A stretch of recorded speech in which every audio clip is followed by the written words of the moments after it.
All right, Jeremy Hazel here from 7 Seasons Studios. And if you like what you see and you want more, this comes from our class, The Ultimate Guide to Mockups in Affinity Photo and Photoshop, which is available in the subscription plan at the link below. So if you like what you see and you want more, click on the link below to check out how you can get all of our content for one low monthly price. All right, let's go ahead and get started.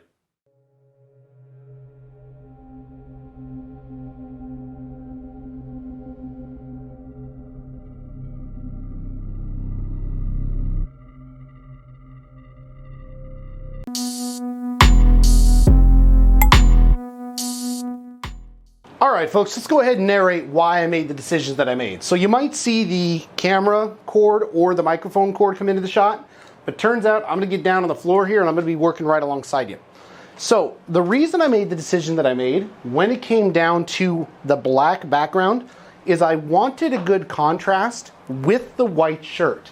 So what you're gonna see me do here is take this black poster board and I'm gonna overlay the pieces, because what I really want to do when it comes time to edit this thing, I want to be able to just one and done, right? Now, every time you do a shirt like this, you want to make sure that your collar is pressed really well. I've pre-ironed this thing, and you want to make sure that you've got minimal wrinkles. Now, you see down here along the bottom, we're going to go ahead and we're going to tuck this under a little bit because I like this to be solid. If you don't want to go ahead and do that, you can always just go ahead and cut it out in your clipping mask. Plus, what you're going to want to do now is this is going to be wider because it's supposed to be on the sides of your body. You want to tuck the sides in because nobody wants to buy a shirt that makes them look frumpy. So what you want to do is you want to make the sides taper in.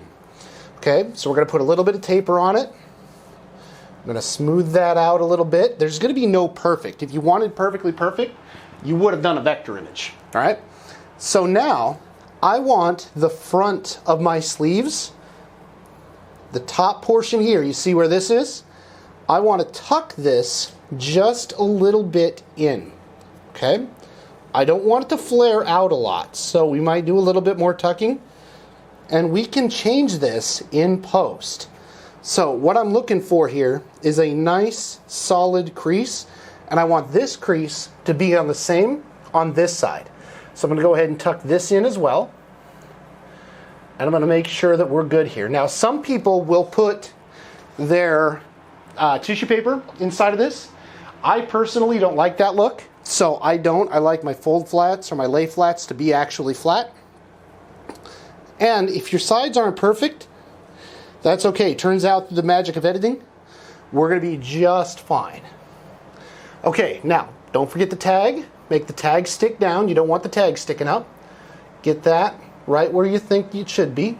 And remember, people are going to be looking at this shirt to determine whether or not it will fit their body. So, that's pretty darn good. I'm happy with that. Let's step back and take a look. Now, why did I make the decision that I made regarding the lighting? Because I want a very bright light down here because I want the wrinkles. Now looking at this here, I know I've got to come in with this side a little bit more. Okay. Maybe not that much.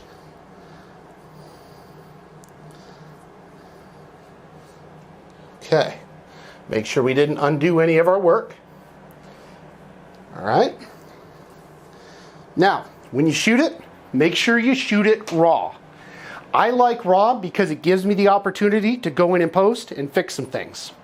So, pretty happy with that. Let's go ahead and shoot.